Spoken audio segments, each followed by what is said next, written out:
All right, good evening, everyone, and welcome to the Michigan ASLA Design Justice and Community Engagement Panel discussion.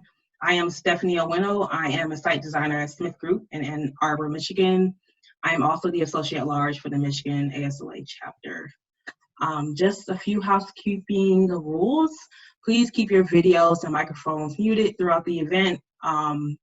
We'll have a chance later on in the Q&A session where if you would like to ask questions, you can turn your video or your audio on as needed.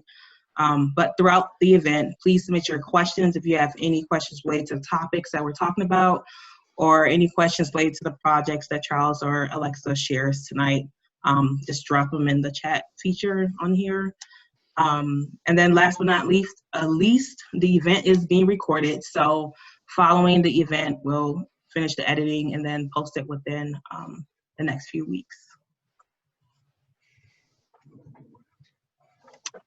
As I mentioned, I am Stephanie Owino. I'm a site designer at Smith Group. I am also the DEI co-chair for the Michigan chapter. We just created our Diversity, Equity, and Inclusion committee this July. I'm also the social events co-chair for the chapter as well. And I am a recent graduate of MSU, so go Spartans, whoop, whoop. And then my colleague, there we go. My colleague, Allie Pearson, who's also moderating the event this night, will tell you guys a little bit about herself. Good evening, everybody. As Stephanie mentioned, my name is Allie Pearson. I'm a landscape architect at Grissom & Andrews Associates in Northville, Michigan. I graduated from Iowa State University with a bachelor's in landscape architecture and have been with GMA since 2012. I've been active in Michigan ASLA as this year's social event co-chair with Stephanie, as well as volunteering on the social media committee for the last 2 years. I'm really excited for the opportunity to moderate this discussion with Stephanie tonight and to learn from our awesome panelists. Good.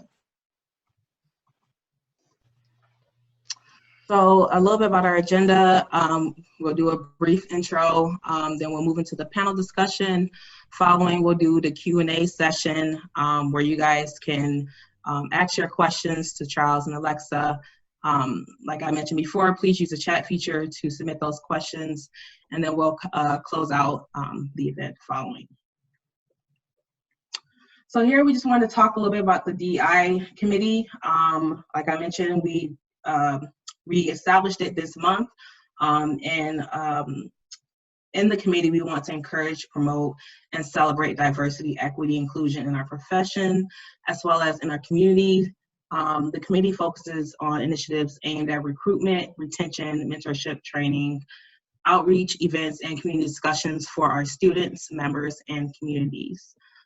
Some of the ongoing initiatives that we have started is this webinar series where we focus on the designer's role in landscape architecture. We are recently, we're still building ourselves, so we ask that people who are interested, please feel free to reach out to me or reach out to Kyle Versman, who's my co-chair, who's on the committee, and we can share more details about what we're doing there. If you'd like, also, I listed the Michigan ASLA, our webpage for the DEI committee, where you can learn about our statement that we released earlier this month, as well as some of the events and resources that we'll be sharing throughout the year.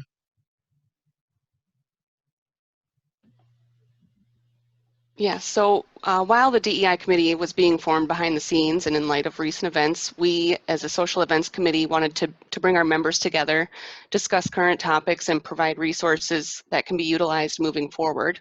There's a lot of topics that could and should be discussed, but our committee felt social equity, community engagement, and design justice were 3 topics that kind of tie together and kind of use those as the starting point for tonight's discussion. And we hope tonight's webinar is a catalyst for the DEI committee to expand upon with future webinars as the committee grows. So please keep an eye out for those to come. And with that, we will get started by introducing tonight's panelists. We have Alexa Bush and Charles Cross, and Stephanie's going to introduce Alexa.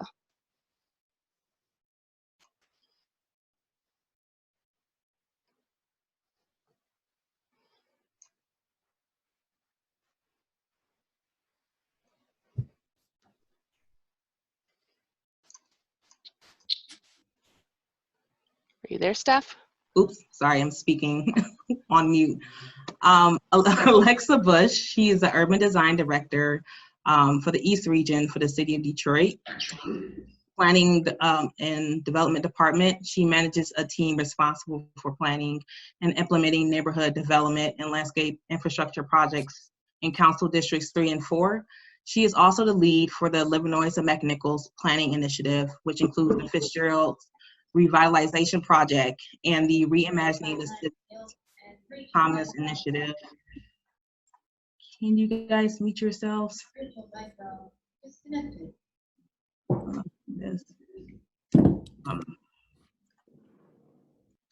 Sorry about that. Alexa received her bachelor's degree in visual and environmental studies with a focus on filmmaking from Harvard University and her master's in landscape architecture from the University of Virginia. And Charles Cross is the Director of Landscape Architecture at the Detroit Collaborative Design Center and an adjunct professor at the University of Detroit Mercy School of Architecture. A large part of his work is focused on park, plaza, and urban design projects that incorporate community engagement. His areas of research include Underground Railroad heritage sites, Afro-Brazilian, and Afro-Cuban cultural asset mapping. As a social justice activist, Charles maintains the belief that underserved communities deserve good design and therefore must play a role in the design process. Charles holds a Bachelor of Science degree in Agriculture from Western Michigan University, a Bachelor of Landscape Architecture, and a Master of Urban Design degree from the City College of New York. And Charles is also a 2018 Fulbright Hays Fellow. So here we just listed a couple of projects that Alexa has been a part of or either led. And in this time, we'll allow Alexa to kind of describe her projects and give some background on that. Great. Well, good evening, everybody, and thanks for the invitation to present. Charles and I had a chance to connect, and we haven't seen each other in person in a while, so it's a lot of fun to be doing this virtually with all of you.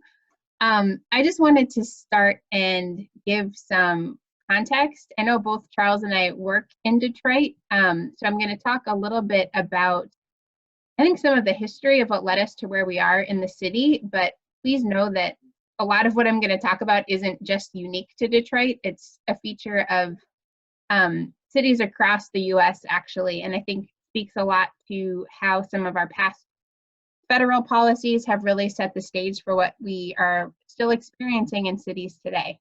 I know Charles and I are going to keep this pretty conversational, so we may have some back and forth, and we'll just jump in.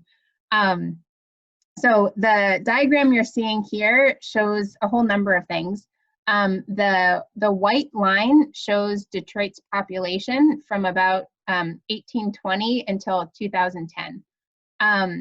Some key pieces that I just want to highlight, and I'll get into in a zoom in the next slide. But just to look at really how the population grew in the 20s, and really where you can see this first leveling off is really when the Great Depression happened. So about 1930, that huge growth that was really spurred in the teens and 20s by the growth of the auto industry. You know, Ford's $5 a day, you just saw a huge piece of that was partly the Great Migration of a lot of African Americans moving from the South to northern cities, but many folks moving to cities for the opportunities of industrial work. The key to this, though, is around that time when the Depression hits, you start to see a lot of new federal policies, things like the Federal Housing Administration, things that were supposed to be helping Americans get back on their feet after the recovery. But if you look a little bit to the right of that, where the red dot is in about 1950 is the city's peak population. And in about 4 years after that is when the Brown versus Board of Education decision happens.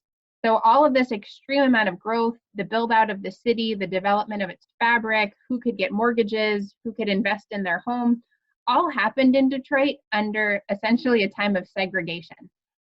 Where, you know, there were areas of the city where Blacks moving from the South couldn't live. Housing projects were de facto whites only, Blacks only. And yeah, so the fabric of the city is really coming from that time where segregation was the law of the land. And I think a lot of what you see in cities across the US, particularly in predominantly Black or other neighborhoods, is really the legacy of this fact that, you know, it's not that some of these neighborhoods look the way they do because people haven't invested. It's really that you've had, you know, the Depression, World War II, redlining, the 2008 recession, and there's never actually been a really meaningful investment back into those communities. And I think that's sort of the reality of when we as designers are stepping in to do projects, especially in cities across America, especially in a lot of our legacy cities that really developed before the 1950s. This is really the context that we're stepping into. And I always think it's worth being very cognizant of this, because sometimes it feels like the distant past, but you know, if you were trying to get a mortgage in 1950, that would have taken you all the way up through the 80s on a 30-year mortgage. So it's history, but it's also very much a part of the lived experience of many of the elders in our communities. So just wanted to start there as some framing for the work. Charles, I don't know if you want to add anything to that. Yeah, I'd like to step in real quick here, because and just build on what you said. You know, a lot of folks don't even really understand what the redlining maps were about, and they, you know, the federal government gave grades to certain neighborhoods, and so here's where we will invest and we will insure mortgages, and these other neighborhoods we will not. And so, you know, there were these different tactics that were going on to kind of force people into neighborhoods. They also did a lot of, they were really, you know, with the real estate industry, the mortgage industry, and the federal government really collaborated in segregating our cities by design. And it was through these redline maps. You know, I've had a chance to see the ones in New York, the actual maps at an exhibition. And there's a big red area with those, you know, marked up, and it says Negroes. And there's another area that's outlined that says Jews.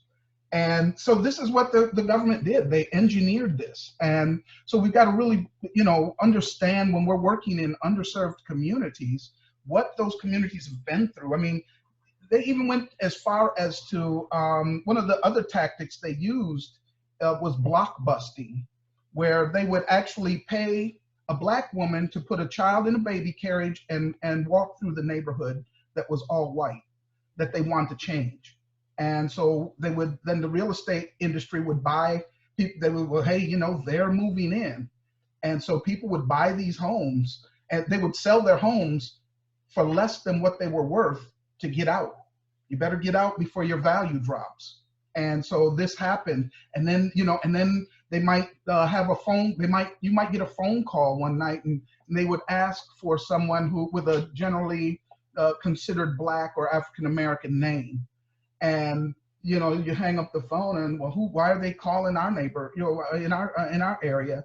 So there were these tactics that went on to get white people to sell their homes, and then they would inflate the prices and sell them to Black families. Yeah, it's quite a complicated legacy that I think we are all stepping into. And I think, you know, being aware of that, you know, I think there's a long way to go in our profession and landscape architecture in terms of, you know, representation. I think that's really what the committee that Stephanie's talked about getting reinstated is really about trying to focus on explicitly. But I think, you know, there's always, you know, every design team won't necessarily represent the exact makeup of a community in which they serve. And to me, it's all the more reason just to be very cognizant of the various histories that we've all experienced before stepping in to do that work. So if you could jump to the next slide.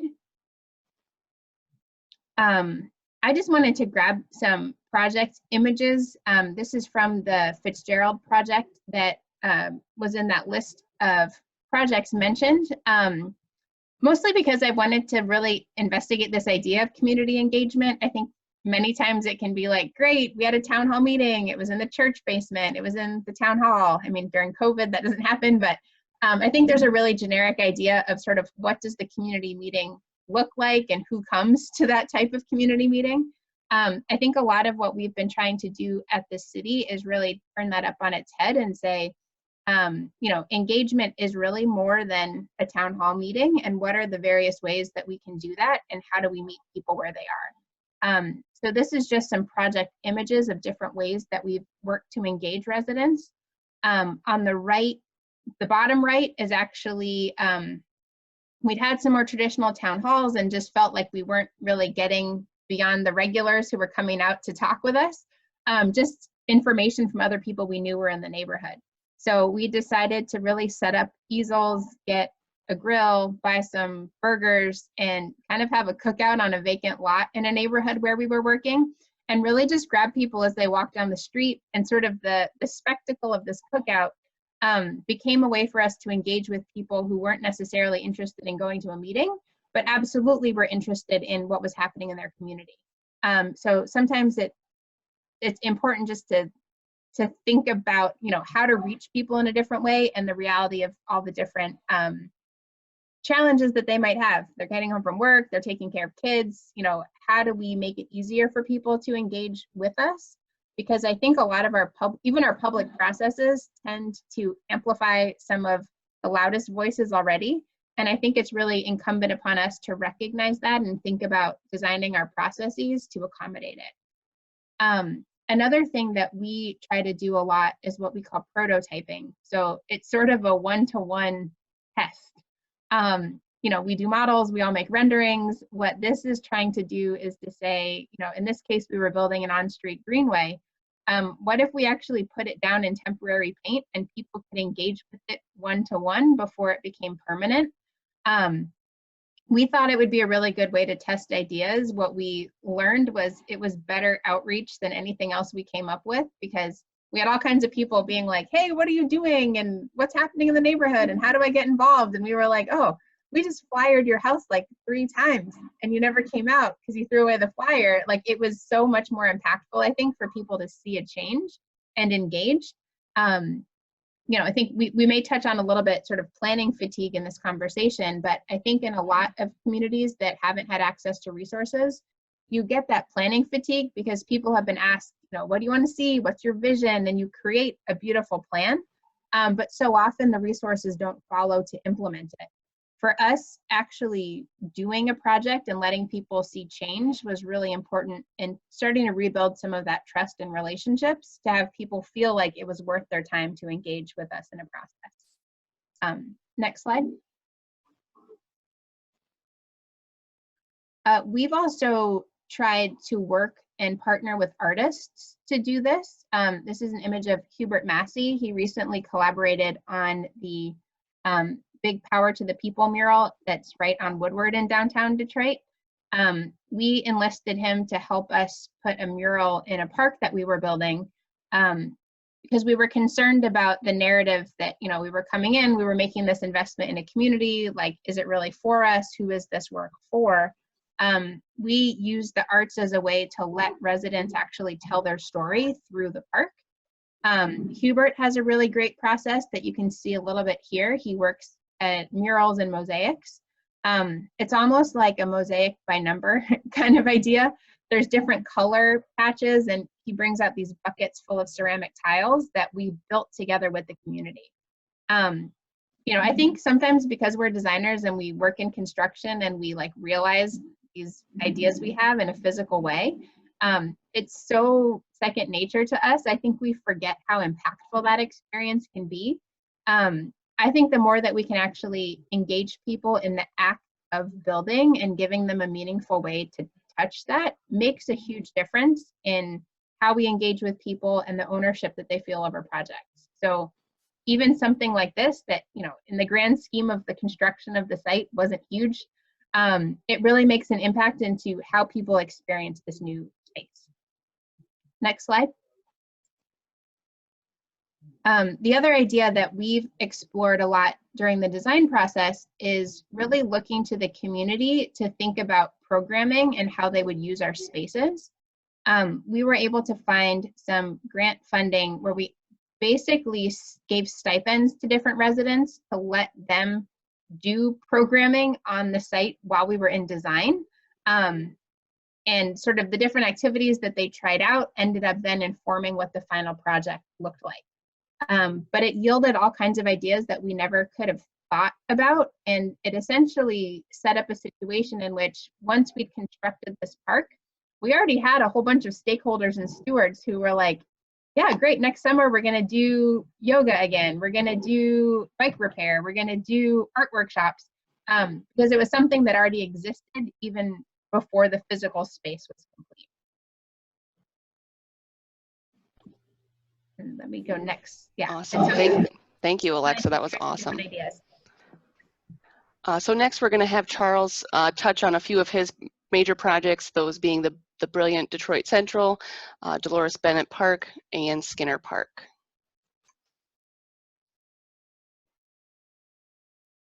Okay, and there's a lot of images on here, but so Brilliant Detroit, let me see here. Is there another slide after this? Okay, that's Brilliant Detroit. This is Brilliant Detroit Central. Brilliant Detroit is an organization that purchases homes in underserved communities. They establish literacy centers right in these homes. There's a house per mother usually that they'll hire who will run these centers. And this is an opportunity to bring young people in and get them, the idea is to let's get young folks reading at the level they need to by the time they get out to school. And they do other activities as well. So working with them, we once again took it to the street, right? Let's, for us, engagement is not just having a meeting and checking a box. Okay, we had a meeting, we're good. No, we really believe that our engagement needs to be focused around building relationships. And this is what one of the events we had, because our engagement, we design every workshop, right? We design the engagement.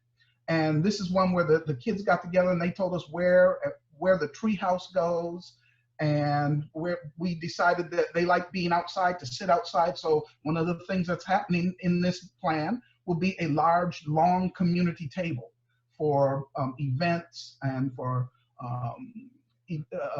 celebrations, but also just for eating and doing artwork and different things that Brilliant Detroit does. So this was one of the workshops. We then actually took cardboard, and the young folks actually built the treehouse as to what they wanted to see. They actually made us take off our shoes before we could come in. So it was really nice to see how kids took ownership. And so this is, and so you can see down at the bottom image of the rendering, because sustainability was something important. They want to see butterflies. So there were a bunch of different things that the kids, and they negotiated with each other as to where to put things and how things should look. So it was really interesting to see young people work together like that. Now, just one more comment about this slide. The young lady in the middle, I cannot remember her name, but she built the tree house, and she told us there should be a stage. And I think she's like 3 years old. She said there has to be a stage so the birds can sing on the stage. So she wants to see birds. And so, looking at our plant palette, there will be birds that will be attracted to this space. So it's really nice to see young people getting involved, and hopefully one day maybe these young people will understand that this is an investment for them, and this is about them. Okay, next slide, please. Oh. Here we go. Okay. So this is a couple of projects. On the left is Dolores Bennett Park. Dolores Bennett Park was actually the middle image. I'm working with one of the youth at one of the meetings, and he he had some very strong opinions about what he likes to play on and what his friends like to play on and where. And where they would like to see some of these things happen.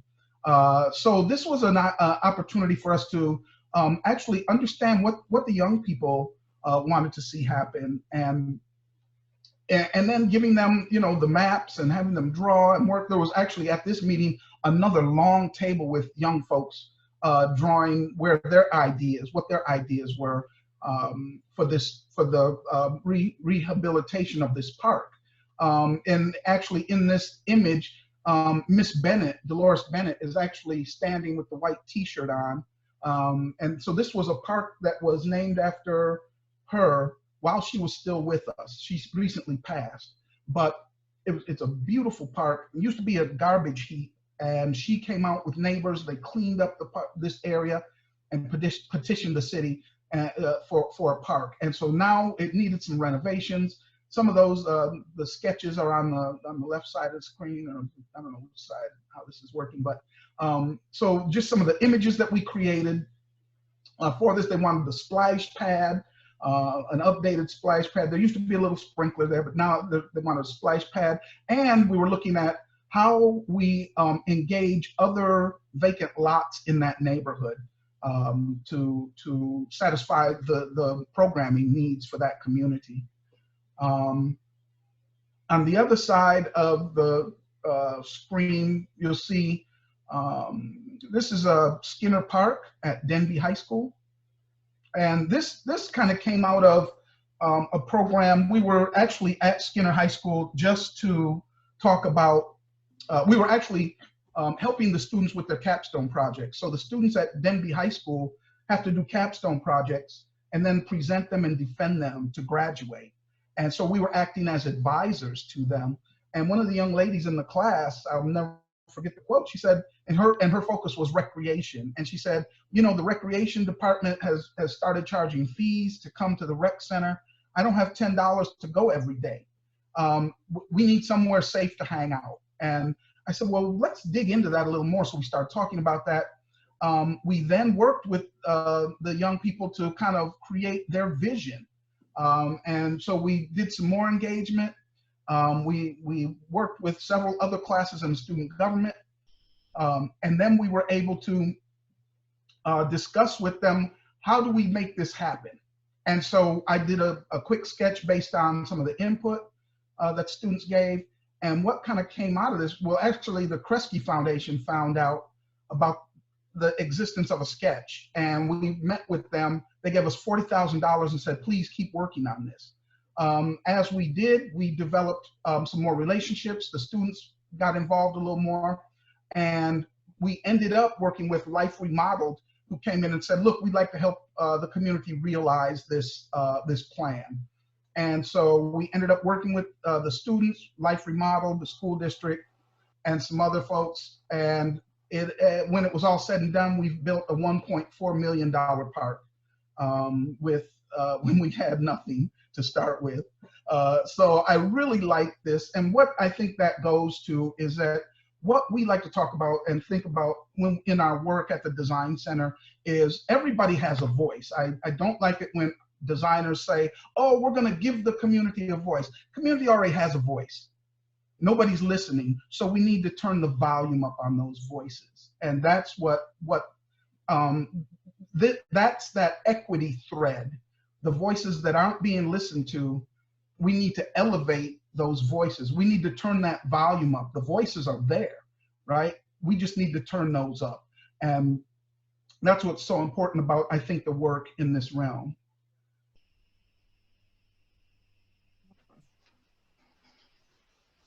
Thanks for sharing that, Charles and Alexa. Now we'll kind of move into our panel discussion. So the questions that are going to be asked revolve around social equity, community engagement, and design justice. I'm gonna stop sharing my screen so that Alexa and Charles can pop up. All right, so the first question is related to social equity. How do we make sure our projects are equitable? And Alexa or Charles, you feel free to answer either or. Okay, Alexa, if you want to start, or sure. Okay. I mean, I think it can be a complicated question depending, you know, as designers, we're in an interesting role, right? I think especially as landscape architects, a lot of us work on things that we know will be in the public realm. And so to the extent that which we're designing for that public, I think is a key piece of the project. But, you know, oftentimes the design model is such where you are essentially a consultant working for a client, right? So your client is making a lot of decisions, and how aligned they are with the public, how unaligned they are with the public, is, I think, one of the relationships that it's really incumbent upon us to navigate. You know, some of that might relate to the, you know, the clients that we might choose to work for. Some of that has to do with educating the client, and I think some of that has to do with educating ourselves as well, right? I think, you know, in addition to the program statement that you might get as part of a project, it's always worth having some internal criteria, or through your firm or through your project, about, you know, what are the goals and the outcomes that your design needs to meet. Are there people that your client isn't thinking about? Are there users of that space that you know are there? How can you try and make space for that to advocate for them? Or, you know, sometimes even, are there things that your client is ambivalent about and you could put them into a project and it would really benefit someone who doesn't have a seat at the table? But yeah, I think one of the key things that resonated with me about what Charles just said is that idea of relationships. I think to really move the needle on equity, it relies on having some of those authentic relationships and being able to understand what communities need. I also think, you know, it's hard to build a real relationship when you're like, great, we've got 5 meetings in the next 6 months. Some of it too is, I think, pushing, you know, if it's a parks department who ultimately owns a park that you're designing, to really push on and figure out, you know, what are the relationships between the owner, the steward, the maintainer of this space and the community they're in, and can you actually use your process to help improve those? But ultimately, I think you can't fake it, and you can't necessarily start it from scratch if you're coming in it from a design focus. Even though you can do a lot to build a bridge, and I think open up the conversation to address a lot of times a history that hasn't been acknowledged. I love that amplify and turn up the volume on voices. I think those are all things that we can do as designers in a process. And just to build on that, that's, yeah. You know, one of the things I ask my students is, who are you designing for? Are you designing for the client paying your fee? Are you designing to put something shiny in your portfolio? Or are you designing for the people? And so I think making sure that the people that you're designing for, the user, is at the forefront of the process. You know, and we've had projects where we've had to say, no, we won't do this. Where someone came to, oh, well, we just want to, you know, buy up this land and we want to do this and this, and well, what about the community? Oh, well, we'll help them move. Well, no, we don't do that. We will help the community be a part of this. And so sometimes we have to walk away from projects, and we started to walk away, and then the client came back and said, well, wait a minute, let's talk about this. And we were able to bring him along. And when it was all said and done, we ended up doing 8 workshops, six or 8 workshops, some with a steering committee, and so having a steering committee in some cases is helpful, making sure community is a part of that. We also did workshops, you know, with the community, making sure that the community's needs are at the forefront. You know, one of the ladies at one of these meetings, you know, she wagged her finger in my face. She's about 80 years old, and she said, young man, what is the benefit, what will be the benefit to the community if you build this project? And, you know, being able to take the time to explain, and people have to be able to see themselves in these projects and in this work. Be authentic. You know, are we just going to be able to pick colors of the benches, or are we going to talk about, you know, what type of experience we want to have at this park? So being authentic, spending the time to build the relationships, even though, like Alexa was saying, it's hard when you've only got a short amount of time or there's not a lot of budget for engagement. I always tell folks, invest in the engagement in the beginning. That way you will have allies on your side at city council when you go for approval versus adversaries on the other side speaking out against your project. So I've had people, you know, jump up and say, hey, wait, no, this is our plan. We helped develop this plan. And that's, and it came to the point where some people from the community could explain it to others in the community. And that's where you want to get to. That's when you know folks are invested and they are a part of it. You don't want them to feel like they're a part of it. You want them to be a part of it. And so that's how we build equitable projects, is we involve people that it's going to affect. Nice. Wow. So building upon that, what tools and resources should we have as designers in our toolbox to ensure an equitable project? I mean, if I jump in, I think one of the things, and partly why I started on the history, is, you know, I think having an understanding, a deep understanding of the place. I think, you know, as landscape architects, we're like, yeah, sustainable sites and LEED, and like we've done so much work, I think, around thinking about ecology and environmental factors. I don't know that we're as diligent about, you know, histories and economies and, you know, policy and the law. It's sort of like, ooh, that's not really our stuff exactly. You know, I think we have to have that understanding, especially in a country that has as much diversity as ours, to know that we've got so many people who are coming from such different backgrounds and experiences.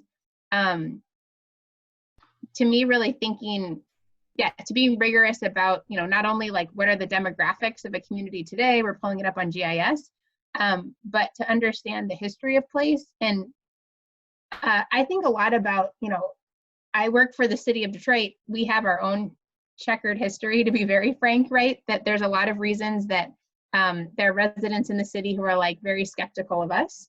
A lot of what we do, because the city government has sort of reinvented itself as the city came out of bankruptcy.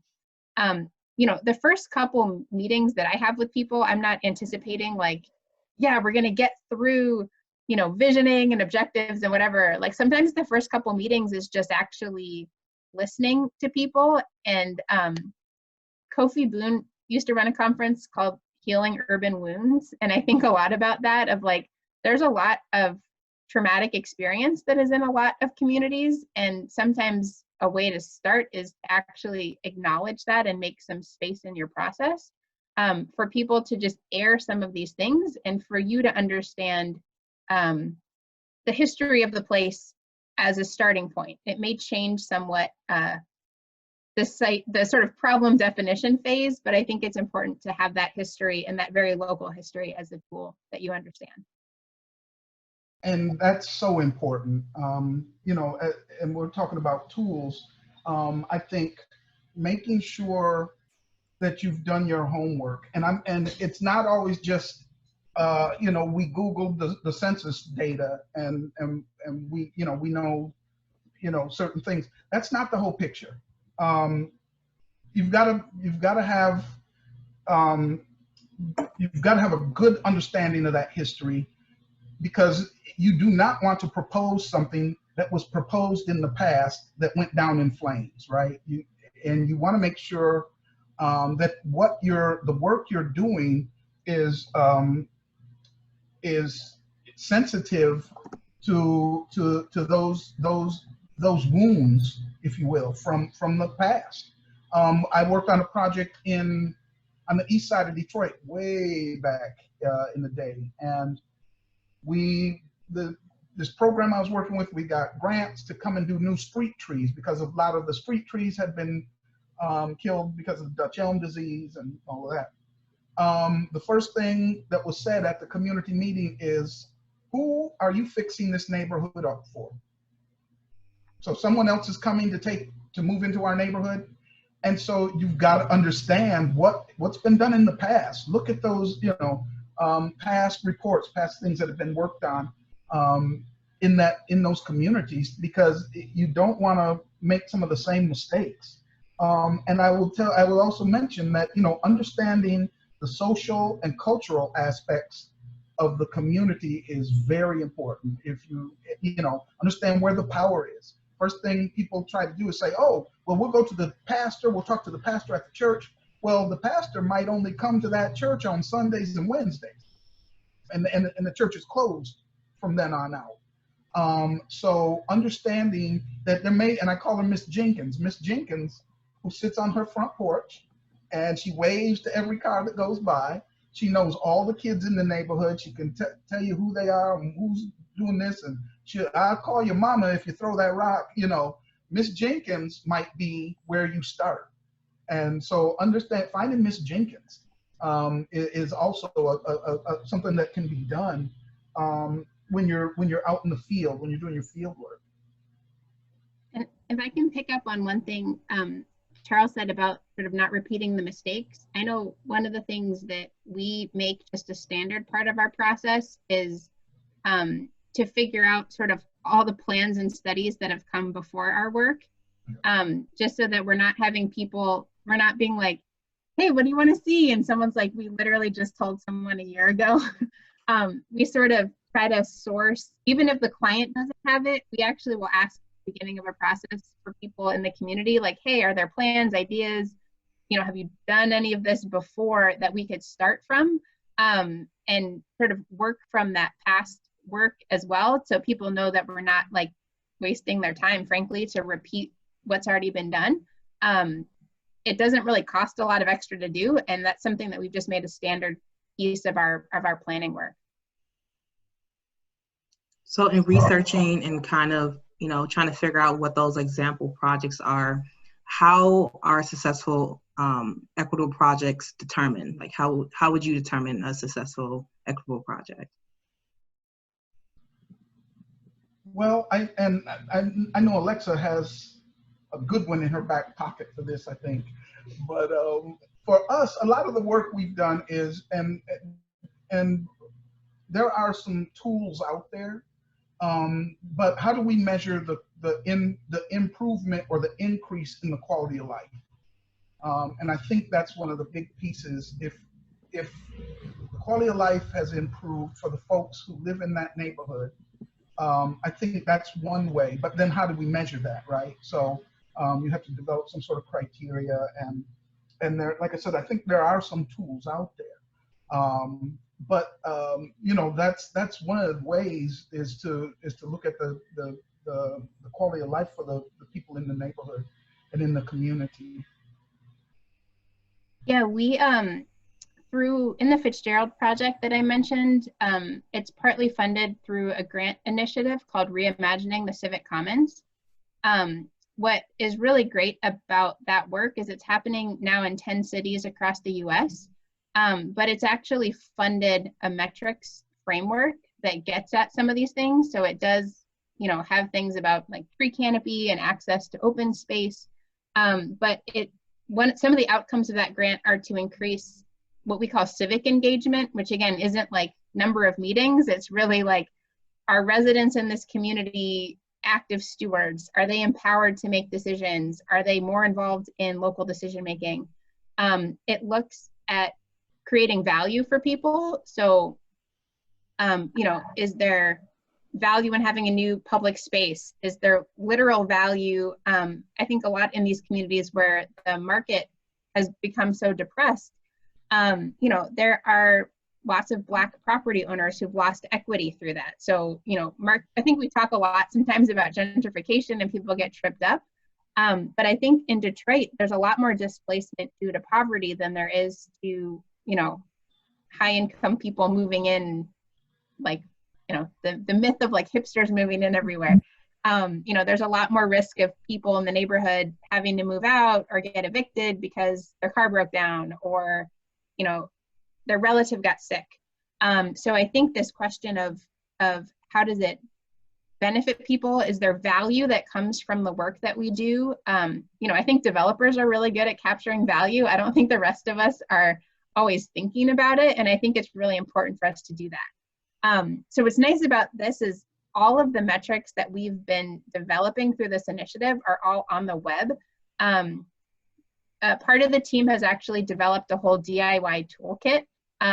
They have like Excel tables you can start from. Again, it's not perfect, it's a work in progress, but it's a way to actually quantify things like increase in trust, increase in social capital of people being able to meet one another through a park, perceptions of safety, perceptions of neighborhood value. I found it very useful. I try to think about all those factors on projects across the city, but that's a really great concrete resource that I could point to if people want a place to get started. So kind of building off of that and knowing, you know, looking at different examples of equitable projects, what does equitable engagement or community engagement look like now and for the future? And that could just be in general or in relation to, you know, situations like COVID or other global issues. Well, I will say for the design center, you know, and that's one of the key pieces of the work we do is that there's engagement attached to the work. Very rarely, unless someone may have done their own engagement before we got involved, we always make sure that we understand what needs to happen to make sure that the community is involved for our projects. So, you know, we were part of the Detroit, well, it was called the Detroit Works long-term planning, which ended up being changing over once the document was done. It was called Detroit Future City. In that, we created a whole host of different tactics, if you will, for engagement. So we built a table, and we called it the roaming table, and we took it all around town. We popped it up at different things, and then it started to take on its own life where people would call us and say, hey, that table thing, we're having you know, a block club you know, event in the street fair. Could you bring that table? Sure. And we pop it up and we talk to people about what the needs were in their community. The Smithsonian actually took that table. We had over 30,000 conversations at that table. The Smithsonian took it on a traveling exhibit. So that was one way we engaged, but we also engaged through gaming. We created a game and people logged on, but it was really interesting because school kids were competing with each other as to who got the most comments and who got, you know, if you get X number of comments, you get a little flag and you can put the flag in the city at your favorite place to hang out. But it started conversations between people who probably never would have talked to one another. So that was just another way. And we ran that game for 3 weeks and someone was on it from the minute it went live to the moment we shut it down. So, you know, that was just, you know, we created and it wasn't like a video game, but you answer questions and you get to move on to these other things. And it was really engaging. And we took over 10,000 comments in that process. We did a lot of other things too. We held telephone town hall meetings where you put your phone number in, you get a phone call at a certain time, and you can listen to the meeting. You can punch star. If you have a question, you can say your question, and then if they don't get to it, they'll let you know that it'll be up on the website. We had a home base. We actually had an office for engagement. And one of the things that we made sure of, as soon as maps were drawn, we put everything up on the wall. The community can come in anytime they want. They could see everything. And actually, our current mayor paid a visit, and someone walked him around and showed him, and he had a lot of questions. But it was one way to put things up so the community could see themselves in it, because we would put little silhouettes and conversation bubbles like in the comic books, and we would put verbatim comments that we've taken. And one lady came in with her block club and she's like, oh wait, hey, I said that at that meeting. That's what I said. People can see themselves in that. And so that was just one of the other ways of engaging. Once again, that's a large budget for engagement for something like that. It costs a lot of money to do all of these things. But we did, I went to about 148 block club meetings in that year. But through all of this process, we took in 70,000 surveys, and we engaged with 163,000 people. So we had, and things were going on simultaneously. Now when COVID, it's happening just like this. A lot of it. We've had some situations where some of the seniors that we've been working with don't really do Zoom. And so we've had to put packets together and mail them to their home or mail them to the community partner, and they would go hand them out. They would then go pick them up with the comments and bring them back. So things have changed a little. Yeah, Charles, when you said home base, I was also thinking about your guys' second home. Yeah. So a project that actually we've been able to collaborate on between the city, DCDC, the Live 6 Alliance, is to actually take on as part of, a more substantial redevelopment project in the neighborhood, to kind of put our flag down by rehabbing a vacant commercial storefront to being essentially a neighborhood design center where Charles's team has staff that are based there. The nonprofit is using it now as their headquarters. The city, developers, other project partners in non-COVID times will have essentially like hoteling stations there, with the idea that, if you're curious about what's happening anywhere in your neighborhood, you can stop in and find out. I think about it from the city perspective as maybe like, it's like a branch library to the main library. So you're not coming downtown to have to deal with the city. You're actually at the neighborhood branch. So what is the neighborhood branch of planning, of public works, of these other agencies? So it's been a really interesting way to engage people in a very different way. I mentioned that sort of closed up a bit at the moment due to COVID. We've made a big pivot at the city where, we're not holding any in-person meetings of any kind or any size at the moment. Even outside, it just feels like a risk that isn't needed. We've developed a whole bunch of new guidelines. So we definitely are using Zoom. We've definitely done Zoom trainings with some of those seniors to get them hooked up, but are very conscious in Detroit, at least, of the very wide digital divide. So we sort of spent a lot of April and May brainstorming and put out a set of new guidelines that we're using, so that we are trying to make sure that for every virtual type of outreach we have, if that's Zoom office hours or a Zoom town hall meeting, that we also have kind of non-web-based ways of interacting with people. So we've really branched out a lot more into social media. We're now doing text alerts and text surveys. And then we're doing what I'm calling right now planning scavenger hunt, because we haven't totally figured out how it works yet. But to actually do physical pop-ups, be they boards, a QR code, you could tag something on social media and tag us back. But to have people basically be able to get out, if we're talking about a streetscape, maybe we're putting some physical, like construction boards almost up in the neighborhood, like a town hall outside, and letting people interact with us that way. One of the things that we're doing too, just to make, one, as we're figuring this stuff out, we're like, wait, maybe these are just good ideas that we should do anyway outside of there being a pandemic. So we're trying to be pretty rigorous about tracking who's using these different pieces. And I think that gets a bit to your question. I think all of us have been to a public meeting where you're kind of getting an oversampling of, homeowners, oftentimes more folks who are elderly in the neighborhood. You don't get as many young people. You don't necessarily get as many working families. We try to see as much as possible, sort of how do we get the overlap of who's coming to meetings with, generally speaking, how we understand who's in the community.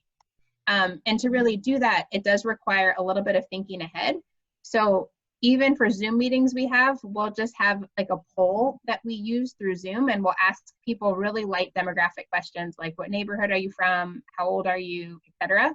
And we're being pretty diligent right now about tracking who's using which types of tools.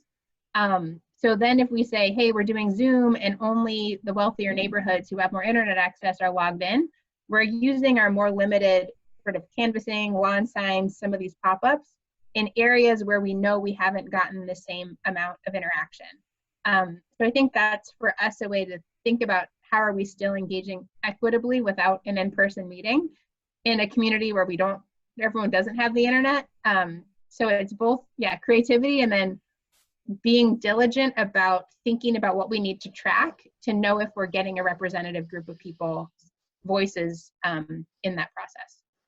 And just to build on that real quick, you know, we had a project we did in North Corktown, and one of the things we were having trouble was we get the same people at the meetings all the time. So how do we get new people? The client actually was able to set something up at Nancy Whiskey, which is a little bar, and we were able to set stuff up, and you come sign in and sign up, put your email in, and give us you get what I think we called it North Corktown Cash, and you get some dollars, and this Corktown Cash, and you vote, and you invest your cash in different strategies or different aspects of the design. And so people were negotiating, hey, listen, I really like this thing over here. If you put $1 in this, I'll put $1 in one that you like. And so you got a whole different way of working, as well as a group of folks who maybe wouldn't come to the community meeting, because just about everybody there we have never seen at the community meeting. And we also were able to engage with a group of firefighters who were there after they laid one of their co-workers to rest. And so we were able to take in some other information, but the organization was able to get new people to sign up, and then they were engaged in and then once you sign up, you get a drink ticket, and you get access to the buffet or whatever. But it was a different way to engage. I've never done this in a bar before, but it was great. It worked out really good. Great, awesome, thank you guys. So our next set of questions are going to kind of focus more on community engagement, and I'll try not to repeat, some of these that have kind of already been answered. But our first question, have you seen a connection between equitable projects and community engagement? And you've both kind of touched on that a little bit already, but if you have additional examples of that connection, and also if you have any examples of where there was maybe a little bit less community engagement or community involvement and less equitable project outcomes.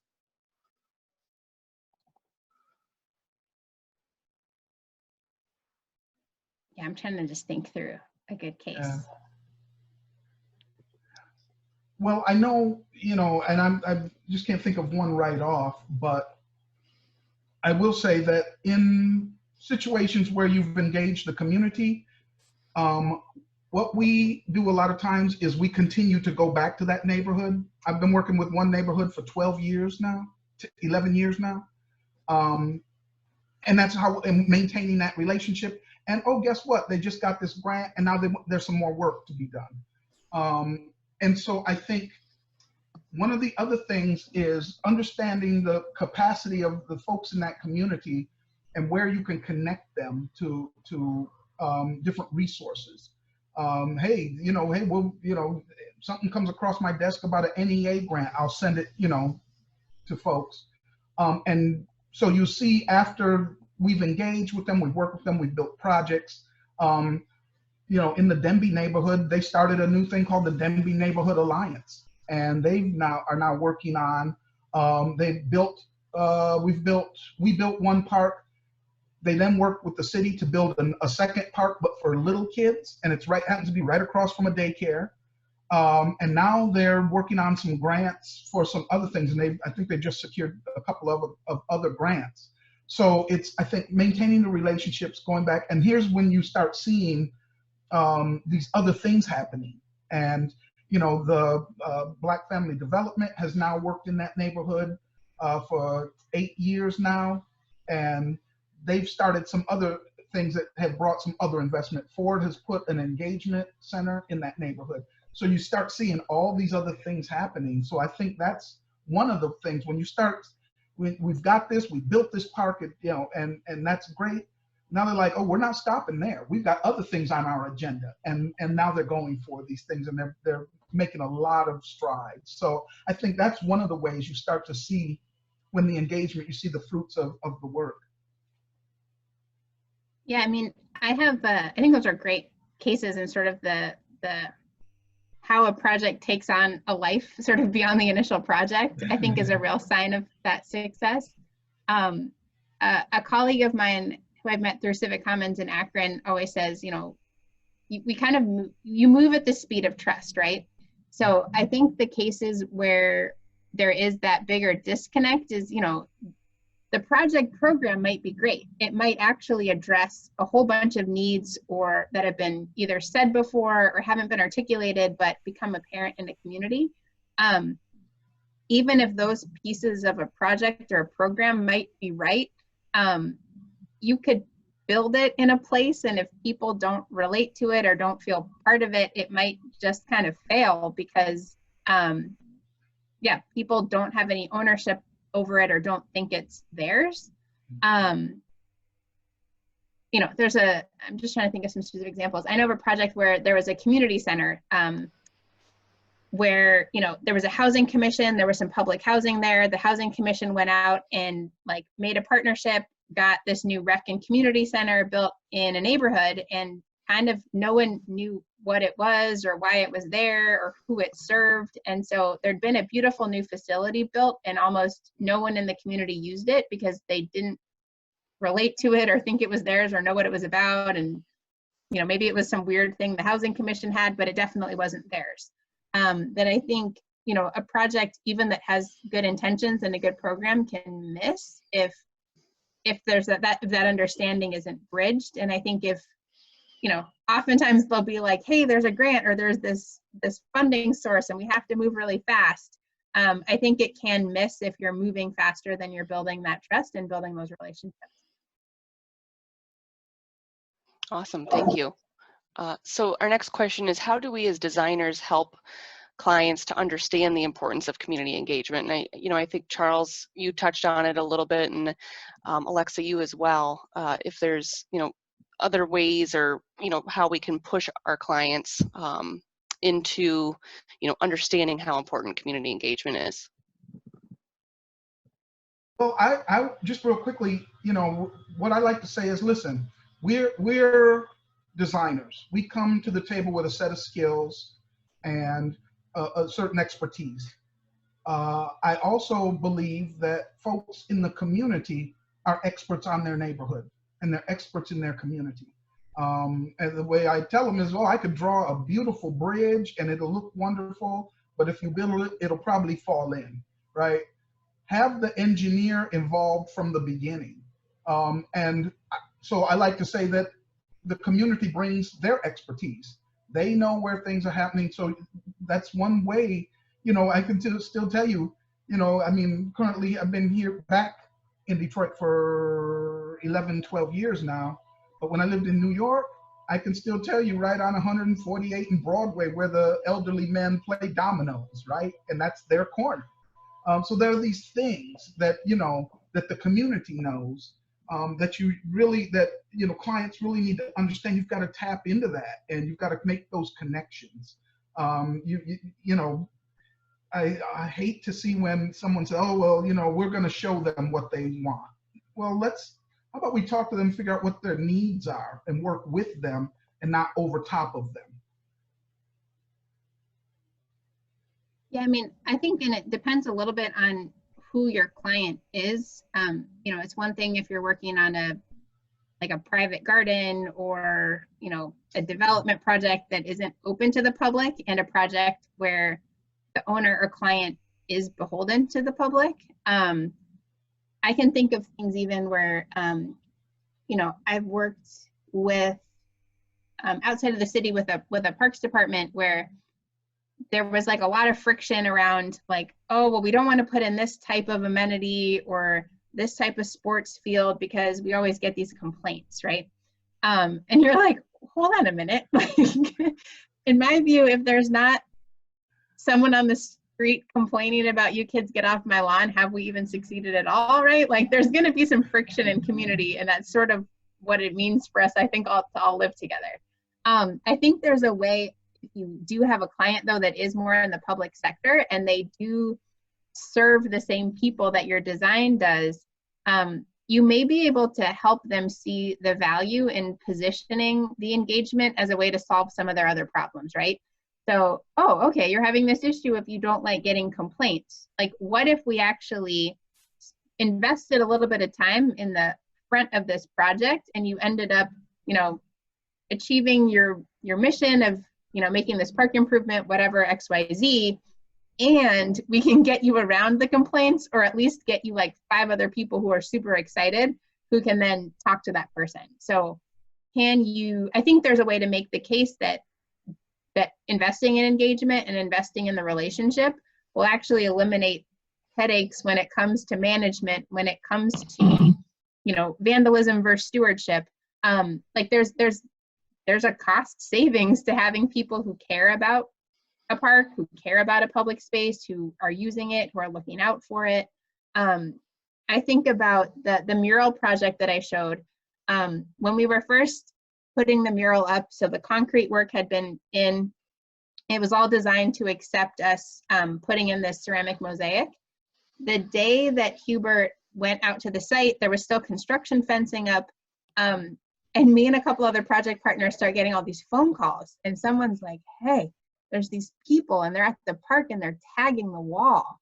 And like the park wasn't even open yet, right? And we were like, oh no, that's the artist, and they're just like doing the prep work for the mural we're going to install. But it was like amazing that there was already that much ownership, and you know, it was like a funny story because it was us. But I think when you build in that ownership of the community, it makes your client's life easier in the long run to manage, run, operate, and maintain a space if it's something that's beloved versus seen as something that's like dropped down from outer space. Sure.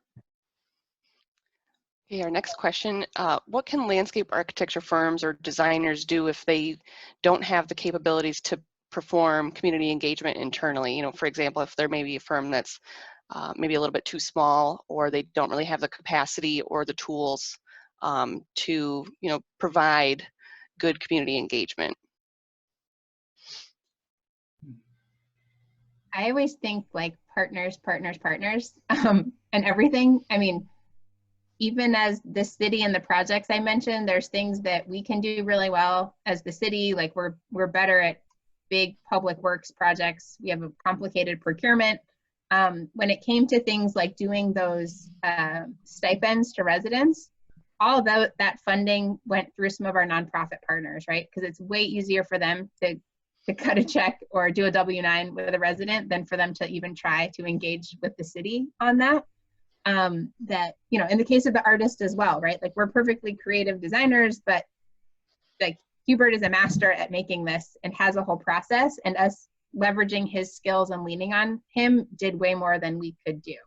That I think, yeah, having that awareness is really good.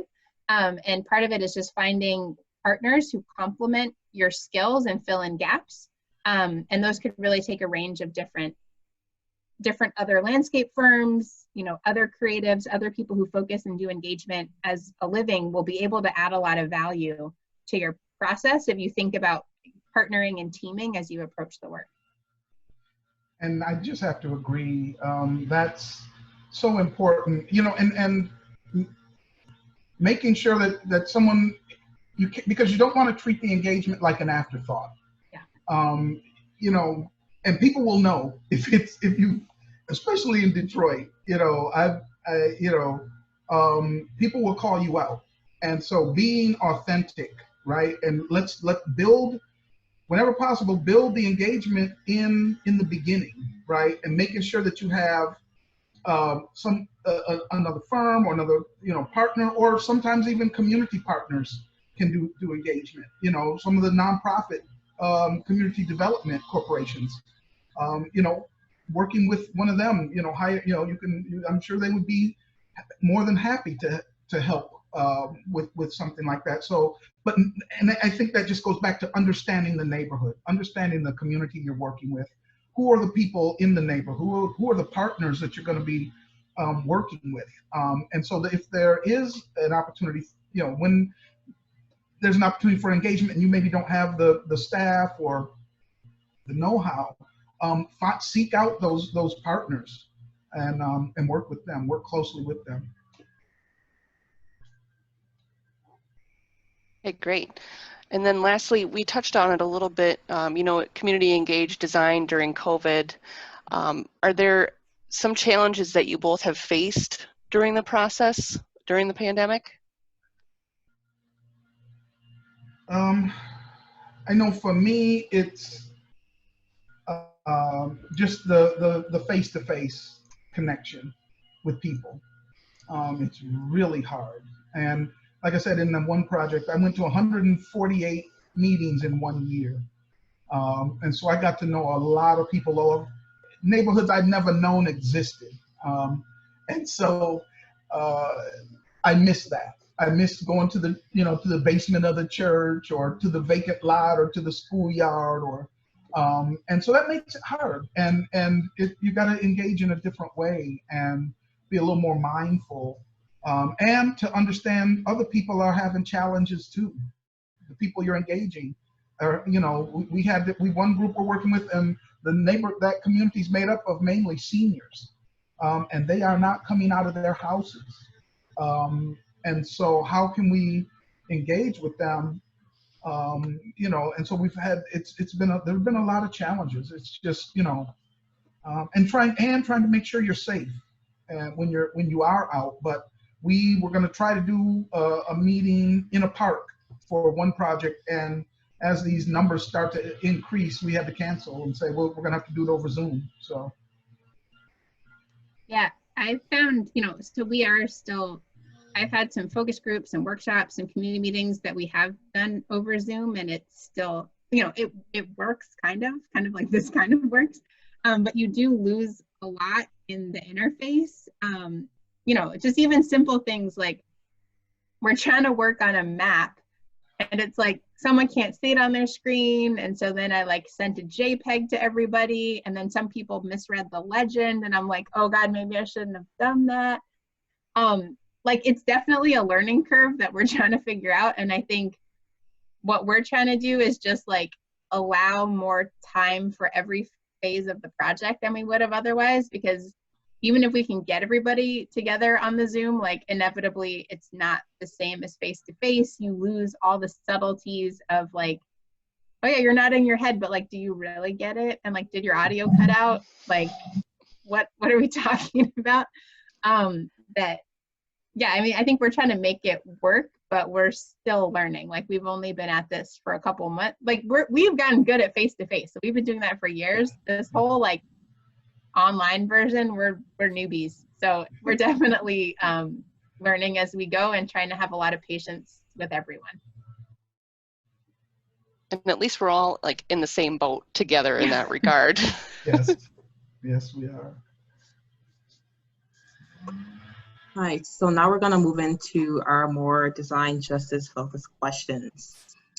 So our first question is, do we need design in order to achieve justice? It's a heavy one.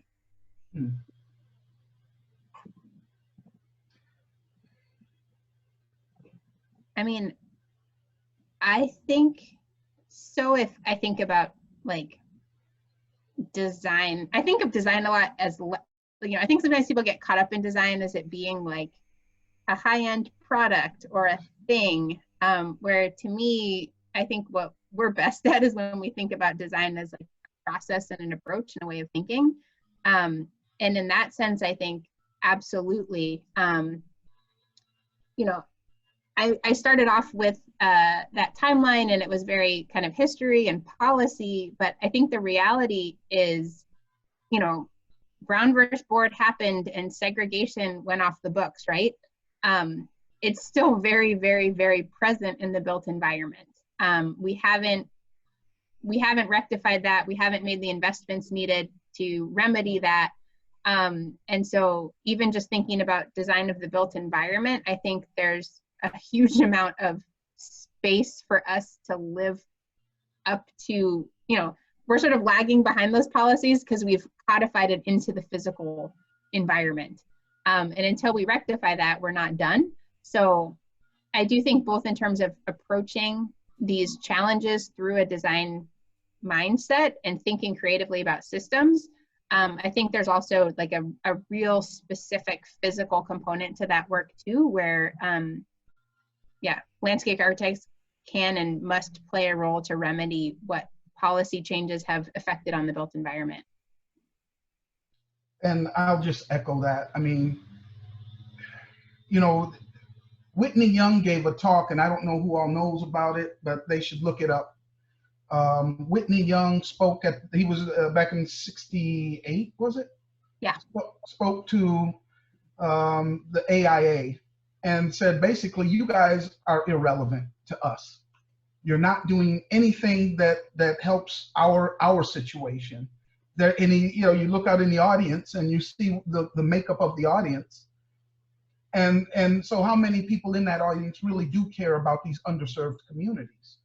And so you really got to think about that. You got to think also about, and just historically,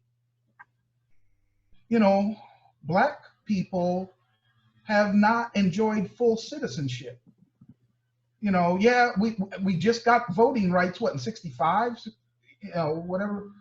So in my lifetime, I'm the first one in my family to be a full citizen. And I think we have to think about that. Back just before I was born, my father went to the military. He came home. My mom and dad went to buy a house, and they saw the house that was beautiful. They wanted to buy it. They went to the real estate agent, and he told them, "You guys can't live in that neighborhood. You're not allowed to live there." And this is in Lansing, Michigan. This wasn't in Mississippi or anything. So you got to really look at the pain, the suffering that's been legislated. This was done on purpose. This was done by legislation. Laws were passed to keep things this way. And so we've got to understand, are we going to be part of the solution, or are we going to sit quietly and just let things continue? And that's where we as designers, we're great at developing processes by which we have something something tangible at the end. It starts on a napkin at the bar and it turns into an award-winning project. But we've got to look, are we relevant? Are we being relevant to the community? There's a whole group of people who have no idea that this is even a profession. So what are we going to do about that? And I'll stop there. No, that's right. So kind of summarizing kind of stuff that you guys talked about related to community engagement, social equity, design justice. How can we, what can we do moving forward to ensure justice has been achieved and served in our communities, as community members, as designers, as LAs, as humans? Yeah, that's a big one. I think we probably can't answer all of it, but we'll try. I think just building on what Charles was just talking about, I do think one of the things that we can offer that's really unique when I'm sort of, in my role, I'm out in communities a lot and talking about things, is we're really good at imagining things that don't exist yet and being able to describe them, right? So I think our ability to see a future state, to be able to understand how we get there, isn't something that everyone has access to. And I think to the extent that we can help people navigate change, all kinds of changes, sort of the realities of the pandemic. I think a lot of the conversations about, where we go around what's happening with police brutality, a lot of what's happening with protests, like we actually have, I think, a real tangible thing to offer in describing, showing, illustrating, defining, helping people see a future that could be different. And to Charles's point, if we do that in a way that is relevant, I think that is a huge impact that we could have in moving the needle on some of these issues.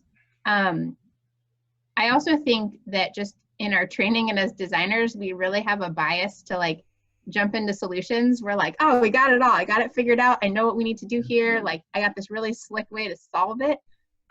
Sometimes we go to solutions so fast, we like don't actually listen to people about the scope of the problem. And I think we can all individually do a good job of trying to keep that impulse in check and actually spend some time, more time listening and more time in problem definition with others. Because yeah, I think that's our bias. We're like, great, I solved things. I designed the solution. I'm ready to go. Yeah, it's taking that step back and saying, hold on, let's make sure we have all of the information that we need at the table to be able to then come up with the right outcome. I guess the third thing I'd say concretely is, I work in Detroit sort of full time, work with communities all the time, hear from people. I've been doing it for years. I think if it's not something that you've done and you're new to the work and maybe aren't from a community that's experienced some of this history and some of the real specific things that Charles is talking about, it's important to sort of do your own work first a little bit, right? Like if you feel bad about it, which is completely valid and makes sense if you believe in justice, it's worth like thinking through your own relationship, your own steps. Where do you live? What do you do in your community? Do you vote? Are you informed about things? Like, why do you want to work in these communities? I think there's a real impulse to like feel an urge to do something and like want to go in and help someone who doesn't have resources. And I think that can be really dangerous if you're not self-aware as to what's driving you to do it. Because to really do the work, it's not about us. Like, it's not about Alexa. It's not about Charles. It's about trying to, turn up the volume on voices. And I think not getting trapped in your own ego and feeling good about it is actually really important to keep in mind and like be really honest with yourself about. And I think, and I would echo everything Alexa just said. We need to listen to people, right? We need to better understand the communities we're working in. We need to educate ourselves. And sometimes it's uncomfortable, and that's okay, and sometimes we don't want to do that because it makes me feel a certain way, or you get in your feelings or whatever. Educate yourself.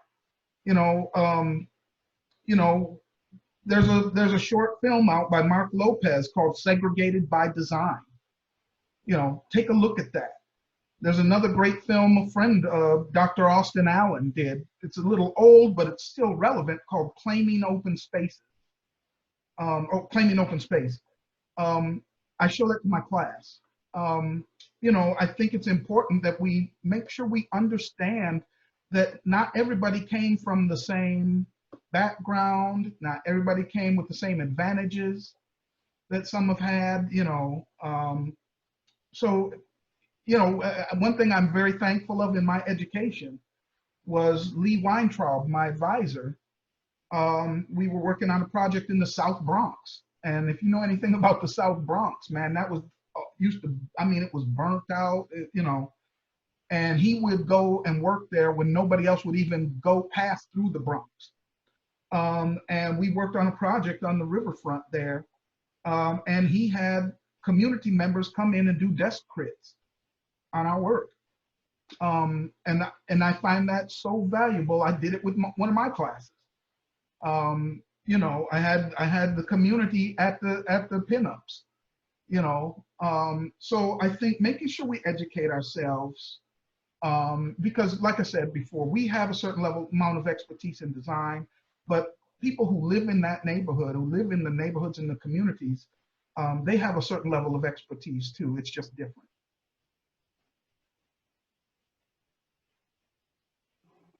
Cool. So now we're going to open it up to the Q&A session where Allie will take over. Yep. So we've had a couple questions asked in the chat feature. Again, if anybody else has any additional questions, feel free to type them in there. We'll make sure they get asked. Or if you would like to ask the question in person, feel free to raise your hand. We'll make sure you have the opportunity to speak directly with our panelists. So one of the first questions was from Kyle Versman. What are some other common misassumptions that consultants make when engaging the public? You know, Charles, you had mentioned, you know, a consultant coming in and saying they're giving the community a voice when in actuality, the community already has that voice. Yeah, you know, I don't like it when people come in and say, we're gonna give you this, and we're gonna do this great thing for you. Don't do things for people, do things with people. Don't juxtapose your, you know, because people come in with egos. I'm the designer, I'm the landscape artist, I know, you know, no, you don't know. There's a lot of things you don't know. And, you know, people come into underserved communities and they think just because, you know, there's houses that are missing or boarded up on the block, and that, you know, there's overgrown weeds on the vacant lot. People come into those neighborhoods to do work and they think that, oh, the folks here clearly don't care about their neighborhood. And they have these misconceptions that they come to the table with. And you got to put all that out. You don't even bring that in, you know, because I could take any one of you to a neighborhood right now and you'd be like, oh my goodness, is it safe over here? And I could take you to Miss Jenkins and she's got a nonprofit started and they're working on things. So they may have a lot of issues in the physical realm, but they may have a lot of capacity. And people come in with these assumptions, and you know, some of these neighborhoods, these folks will clean your clock, and leave you, you know, with your tail between your legs. And so you've gotta make sure that there has to be a no judgment zone. You know, you got to come in with a clean slate. You know, best to come in working with community partners that are already on the ground in the area, in the neighborhood, because, you know, people come in and talk a good game and don't think that the folks in that community don't already know and think you're running a game on them. I'm telling you, they will send you packing, and I've seen it happen. So, you know, you've got to put all the nonsense aside and come in and be genuine, be authentic, you know, because folks think, oh, this is, you know, they make assumptions about a neighborhood before they even talk to one person there. Yeah, I couldn't agree with that more. I was thinking back to a conversation that we had even early in the Fitzgerald work with a consultant who was helping us with some graphics, and we were having this whole argument because they'd drawn up this like iconography of the neighborhood, and they'd said, okay, well, yeah, you guys are taking an empty neighborhood and then you're bringing all this stuff to it. And we were like, it's not empty. Like, there's vacant structures, but like the neighborhood is not empty. And we ended up in this like really crazy, like we kept getting more and more mad where we're like, the neighborhood is not empty, stop writing empty. You can say vacant, but not empty because people live here. I think, yeah, getting fixated on sort of what the physical markers of disinvestment and having that obscure the ability to see what's there, I think is a common thing that I experience it all the time with people that are new to the city, even, that it's, you know, I think about even like the pattern of, you know, where are homes vacant and where are they not. You know, we've learned a lot about, even on a block, sometimes the reason why one block might be super intact is that there's actually a whole social network holding it together. You know, mom might live kitty corner, my brother's down the street, my, you know, sister's 2 doors down. There actually are all of these different social networks at play in these communities that might not be super visible, but they're all there, and it's worth spending the time to, yeah, learn a little bit more before jumping into like, hey, I'm in an empty neighborhood, let's fill it up. Because yeah, I think that you will get sent out of town, as Charles described it. All right, so our next question is, how do you build trust with the community during the beginning phases of the design process while facilitating community engagement digitally?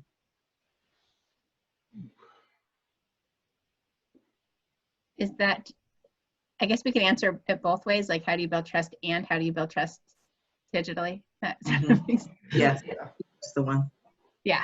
I mean, I think how I think about it is that, you know, building trust really comes down to you following through with what you say you're going to do a lot of times. I think in that way, talk is kind of cheap, and it really comes down to what are you able to do. So for us on a project, you know, we are a little bit in a different position. We're a little bit more like a client. So like, you know, I can have a meeting with the community if it's not right or something comes up, I can have another meeting and sort of, I commit to sort of figuring out a solution, to building that relationship, to working through what that block is till we get to a point of resolution.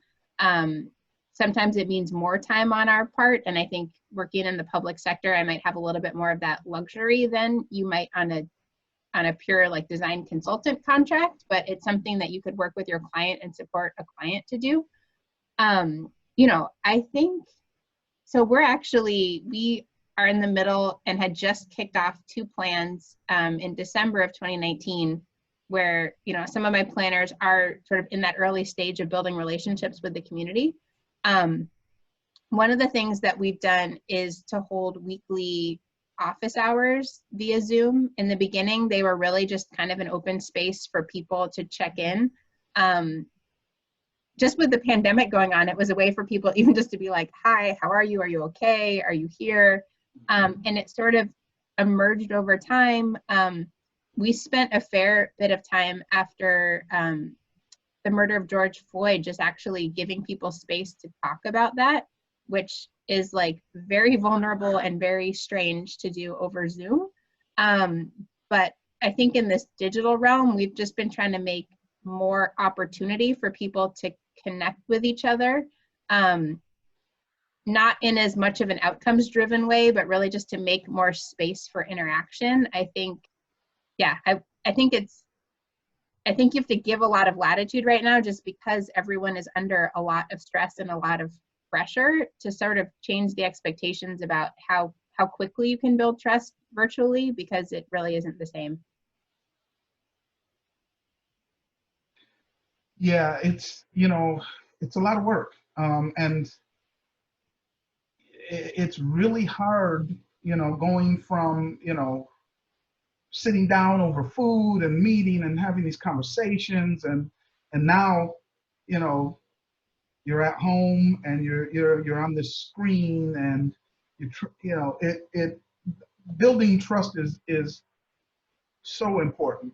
And that's why we look, you know, we look at engagement as building relationships. And once you build a relationship, you gotta, you know, and I think that's, once again, I'll say authenticity.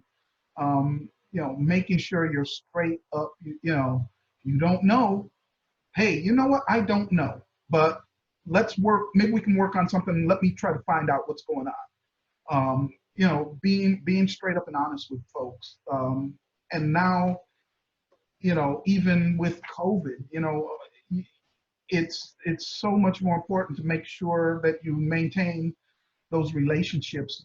Like Alexa said, you know, we were supposed to be meeting about some certain issues that we were going to be dealing with at this park. That went all out the window. How's your mother doing? I know she's having some challenges. Oh, well, you know, and checking in on, you know, how people are feeling around the George Floyd, you know, incident. And You know, I mean, people need that time to heal or to, and you're never really fully healed, right? It's just ongoing. Something else comes up, and then this other thing happens. So it's just checking in to just see how people are doing first, I think is really important as well. Great. So with the time that we have left, we just want to open up to you, Alexa, and Charles, if you have anything else to add or comment on for our participants. Oh, man.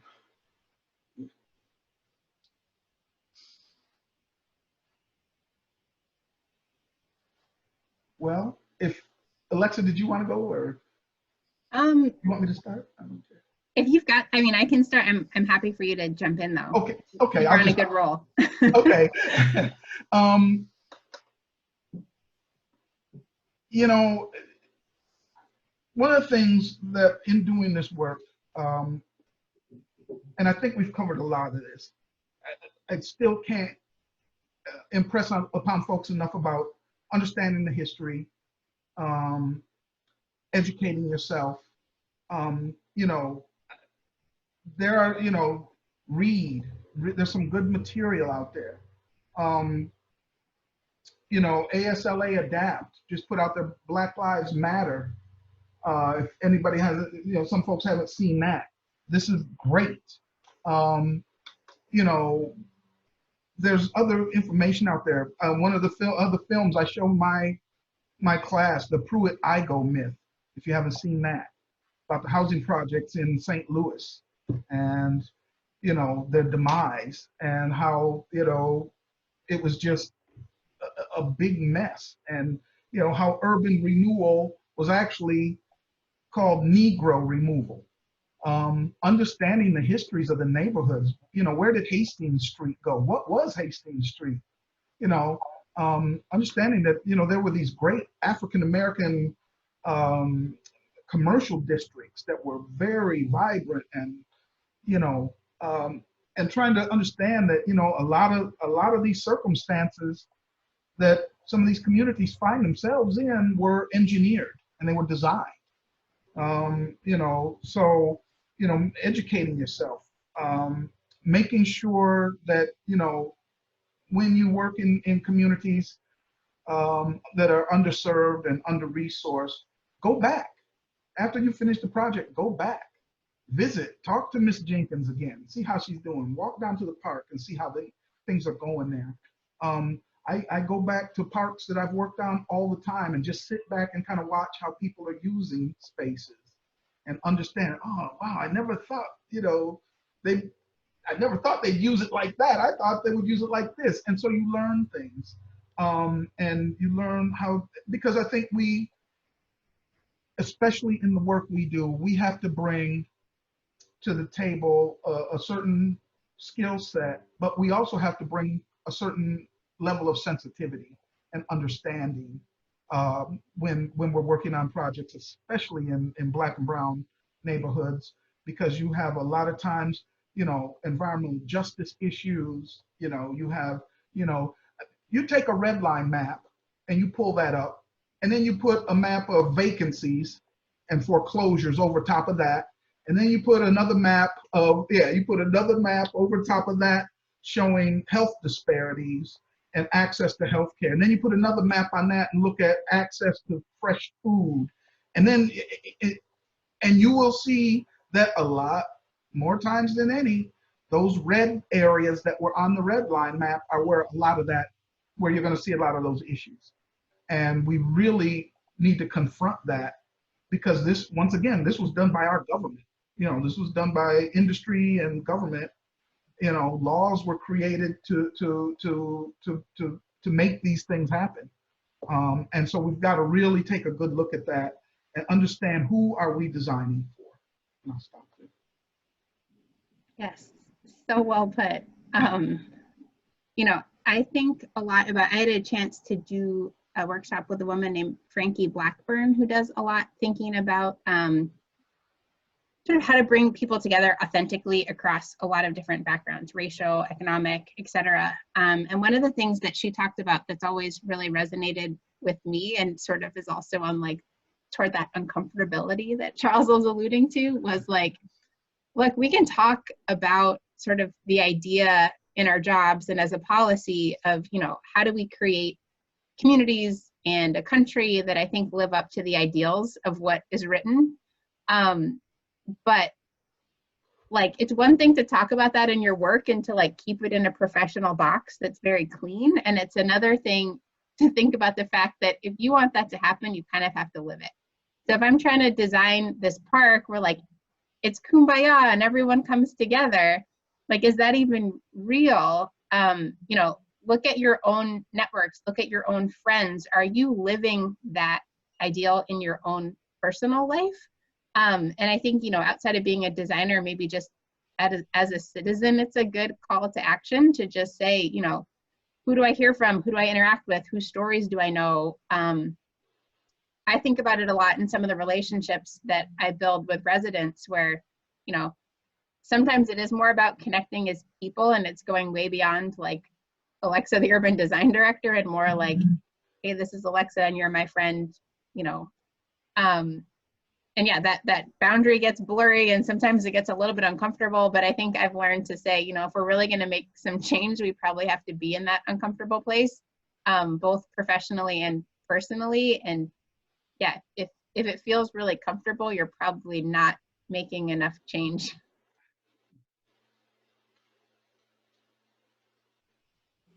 Nice. So Allie, you want to do the next one? Yes, we had a question from Scott Black. It seems like there is a trend with some projects in Michigan where out-of-state consultants are the design leads and involved with community engagement. I'm wondering if the Michigan chapter of ASLA could develop a list of resources available for these out-of-state consultants, as well as for all of the design talent we have in the state. And have Alexa, you or Charles experienced this?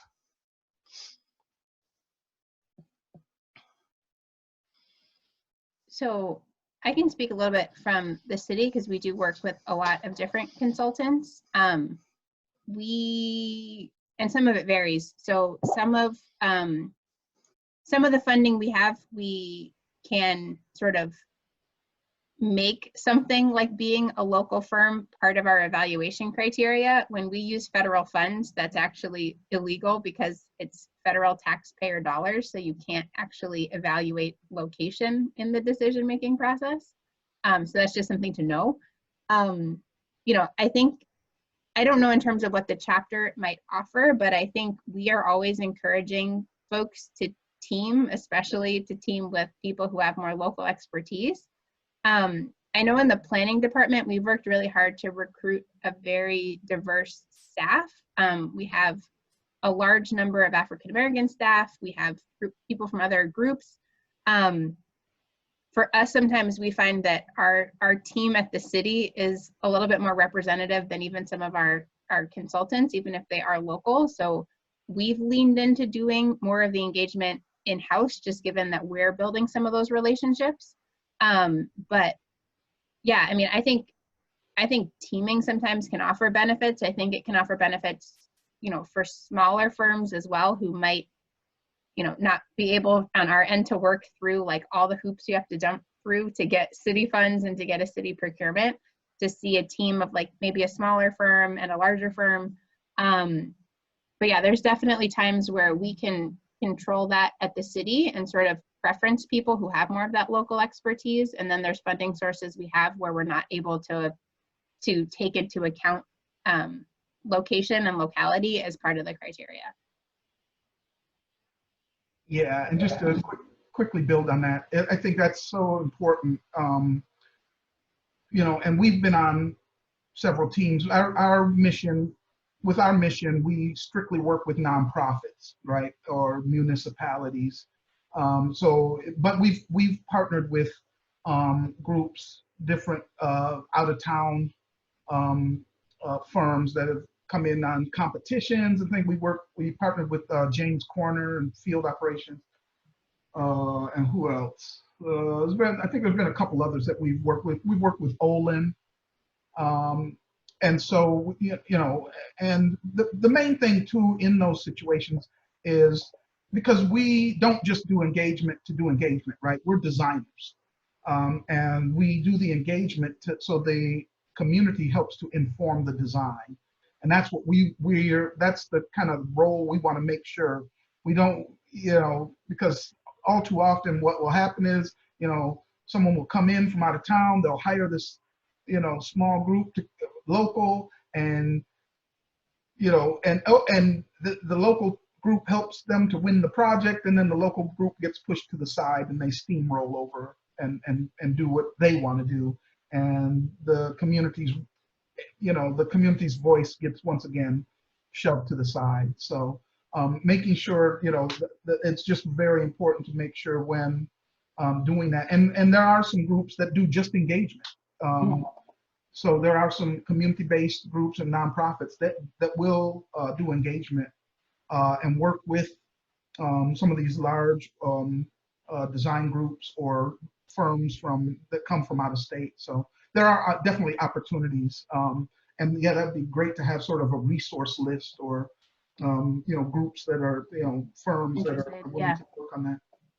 I think too, to that point, I mean, I think what I find interesting is, again, it comes back to relationships for me, where we've had teams like that, where maybe like the prime is kind of like, great, you're the sub and I'm putting you in this box. Like we've often found with more of the local firms and groups, like we end up knowing people, talking to them socially, otherwise, like it does come back around, like it is clear when that is happening. So it's maybe like Charles is talking about, like the community, the hood's not over their eyes. It's not, at least as a client, it's not over ours either.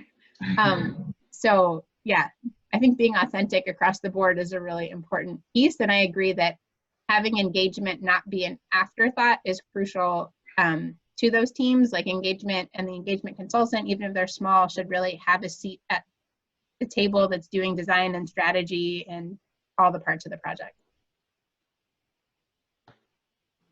Cool, that was some good discussion right there. I hope everybody was able to take notes during that. Now we're going to move into our resources. Let me share my screen real quick. So we listed a couple of resources that these resources can be found on our DEI site for the Michigan chapter.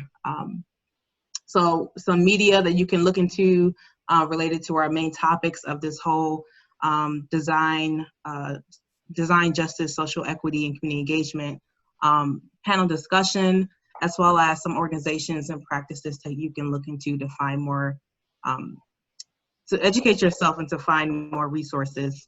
And so we've come to the end. I just want to say thank you guys for participating. Thank you to Alexa. Thank you to Charles for being a panelist for our first official webinar series through the DEI committee. I want to say thank you to you both. Thank you to you all for participating tonight, this evening, as well as to thank you to the Michigan chapter for hosting this.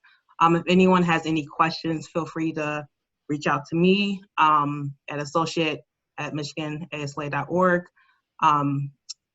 We will, after this, we'll edit the video and post it on our DEI website as well. And then I just wanted to end with a quote from Shirley Chisholm, who is the congressman. She was a congresswoman and the first African-American woman elected to Congress. So this is our work. This work is your work. Each one of you, we are responsible for the next generation, for our peers, for our community. We should be creating the change we wish to see. And that's it. Thank you again to everyone. Thank you for participating, and look forward for more events through the DEI committee. We have a lot of things that we're working on to push out within the next month. And so have a good evening. Okay, thank you, everybody. Thanks for having us. Yeah, thanks a lot. All right. See you.